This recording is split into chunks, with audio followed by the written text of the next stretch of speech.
Hey guys, so doing a T-bar installation for the 2019 Breakout. Wanting to put these bad boys on the bike.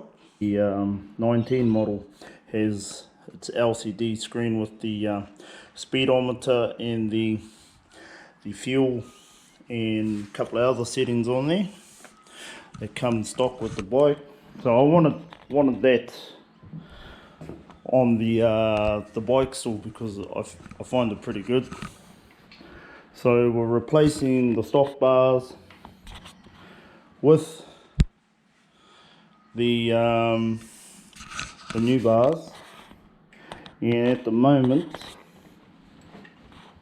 one of the issues that we have picked up is that this component here doesn't actually come out this way, which I would have thought it might have, but we're going to have to go back through the bar, disconnect it underneath here somewhere, and try and retrieve it out through this way. So yeah, that's going to be interesting. Got my man over here giving us a hand. We're not bike mechanics or anything as such, so you know, we're just trying to blimmin' save a bit of money by doing it ourselves, because as you all know, it can be costly when you go into the custom shop to just install it.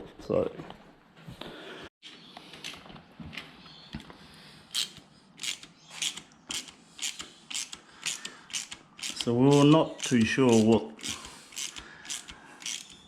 what this process is going to do, but we're just going to open it up and see what's happening underneath the hood, so to speak. So Cliff has just removed a little mount bolt there, which is looking like a clip for the wiring.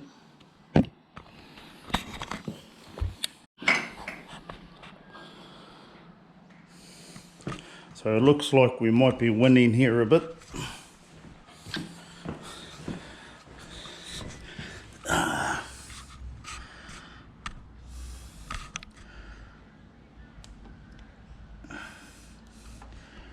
Okay, so it looks like if we disconnect these, that we might be able to retrieve it out through the top like we kind of suspected. When I say we, I do mean Cliff, not me. It's good to know someone that's a little bit more mechanically inclined. So just in there, you can see he's locating the wires where they're hooked up. Sweet. Alright.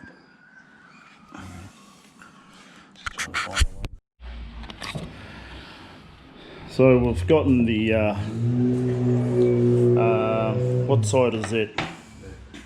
That's the left side mount removed. Sorry I didn't get a chance to show exactly what happened, but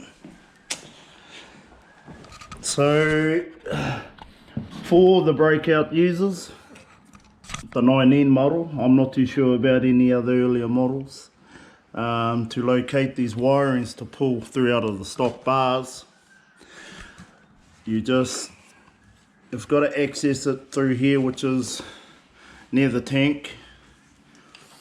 There's a little rubber case in here, and if you can see just right in there, there's some ports in there where you dismount the cable. So yeah, just got to remove the right hand side, and then okay, so removing the screw off the casing for the right hand side of the bike. He's just using a hex bit.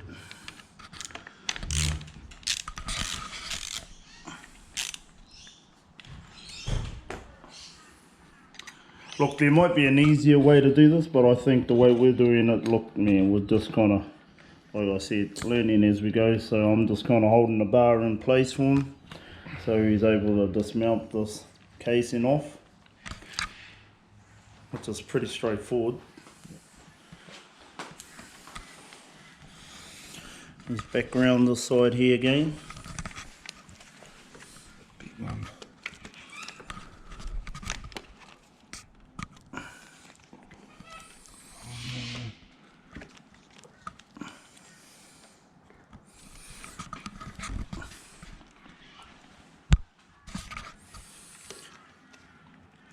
I don't know if you can see, but I don't think so.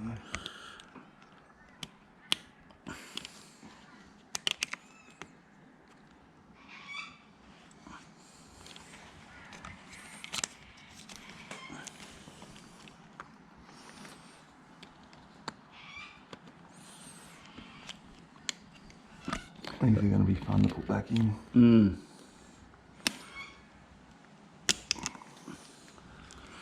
And there it is.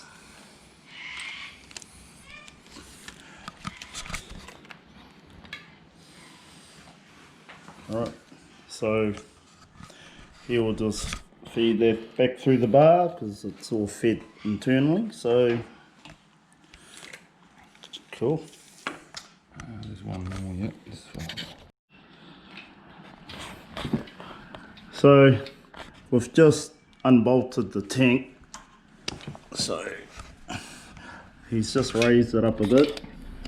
I don't know if you can see in there, but we've just used like a plastic type block to hold it up.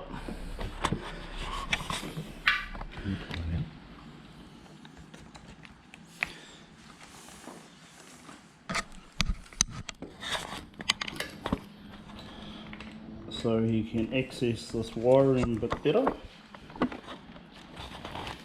Just cover the tank back up.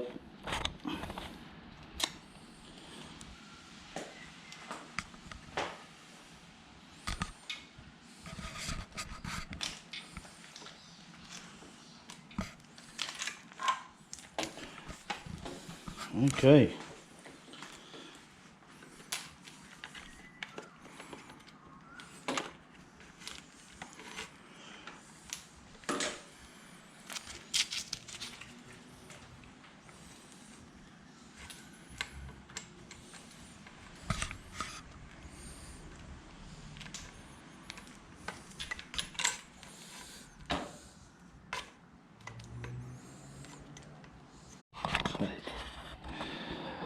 Alright, so we finally got the cables removed. So one problem we have encountered for the Breakout users out there who's wanting to do mods themselves. You see these little notch out bits in the bar here. This is a stock bar here. So this is, like I said earlier in the video, we're kind of learning as we go, and because of the throttle setup, it's not a cable.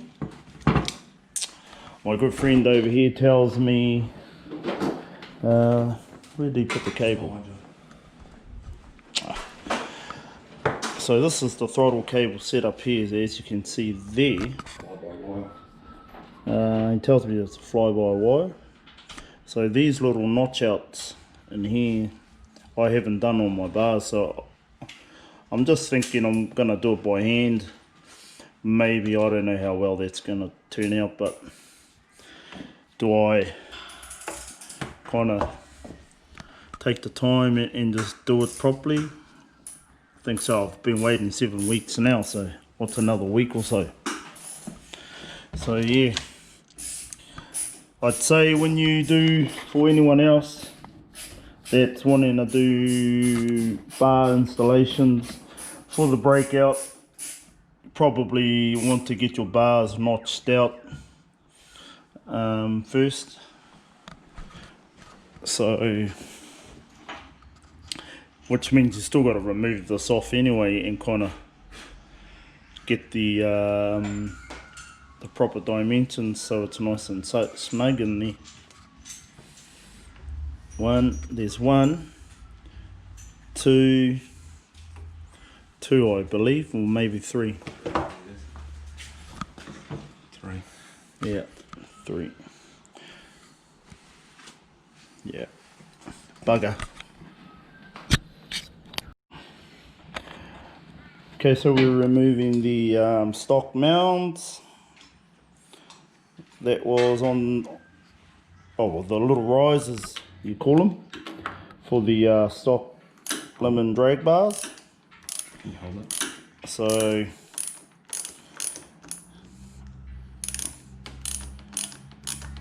just got to remove this and then install the other ones on.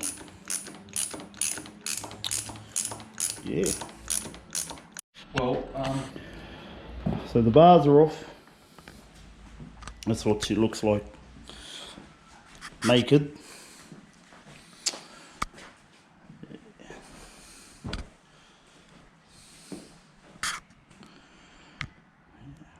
Cool. On to the next stage. I don't think she's going to be rideable today, guys, but oh well. I haven't ridden it for 7 weeks now, so yeah. Yeah. So a couple of things. So these are the cable extensions for the clutch brake that I needed for the 16-inch bars.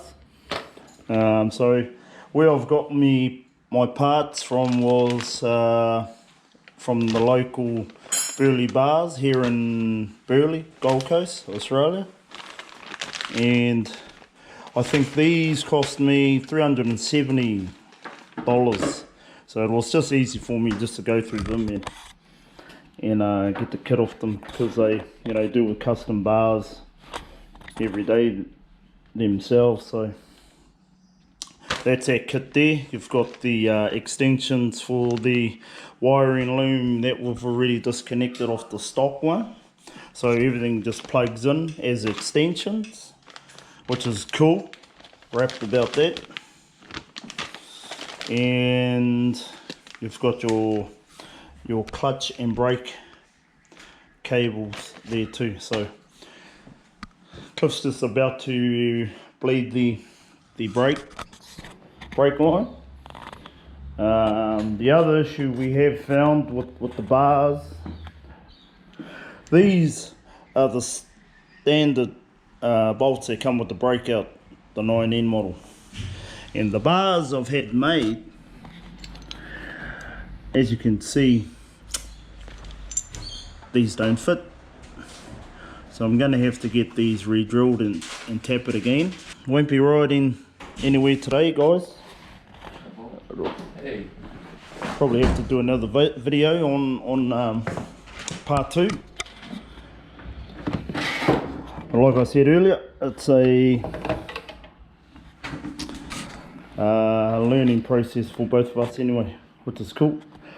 So for the next, you know, when this video gets uploaded, any other Breakout users will be able to, you know, hopefully refer to this video and, you know, save themselves a bit of time and kind of learn from the little things that we've run into, the little problems that can, you know, kind of hopefully free up the process. Yeah, just like that's perfect.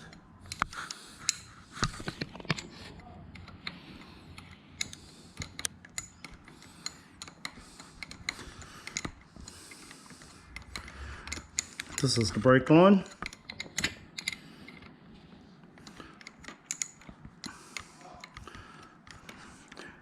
We're expecting this process to be hopefully not too messy.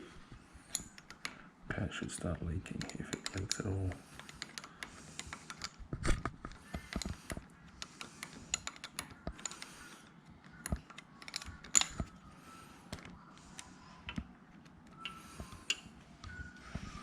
Sweet.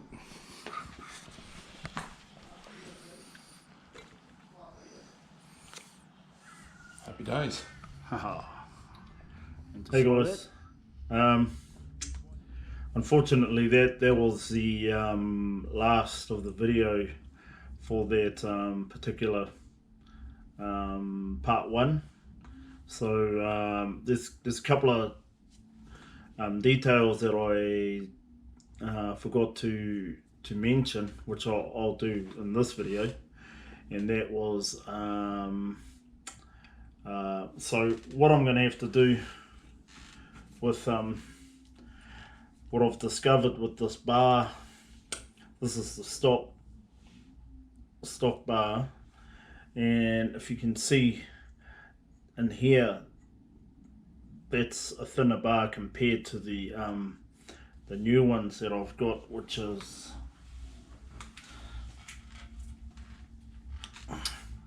these ones here. You can see inside it's a thicker metal. Now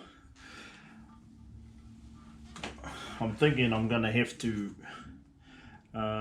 get the fabricator to cut the original handles, just for the sake of fitting the fly-by-wire wheel back in there, because you know it come out of this one. So hopefully we can cut them both and reattach them to the new bars. Hopefully that's doable. And then yeah, those were the setbacks that I found in what we did yesterday. So just in a quick recap, if you are looking at doing it, just allow for your throttle, which is this here, especially if you've got 2-inch bar and you know, using a thicker gauge steel. And 2, the other thing was just underneath with the bolt mounds that fix the bars to the base of the front end. And I think that's what I've got to get rectified by the fabricator. Hopefully it shouldn't take too long. And once I get that sorted, I'll do part 2, and hopefully it'll be all done. So just in a recap also, that we found we had to find where all the wiring loom was disconnected from the main junction box, and feed everything back out through the top of the bars. So if you are looking at doing something like that and changing bars, that's probably number 1. Number 2, make sure your bars are set up for the type of throttle, whatnot. Number 3, yeah, make sure you got the right size you know, holes drilled and tapered for the bolts. Alright guys, thanks.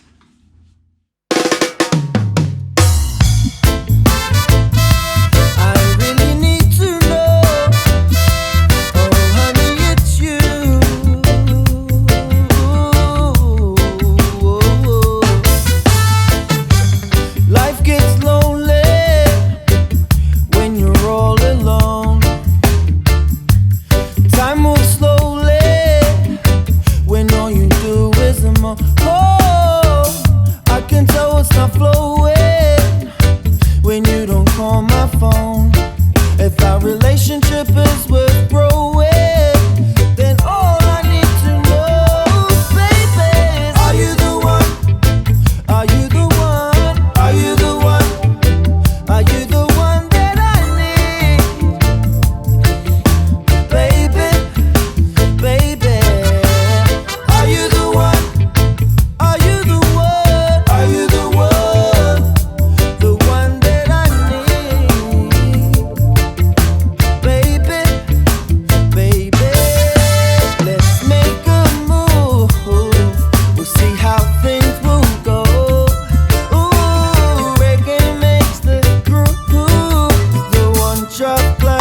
so slow. Rubbing your skin is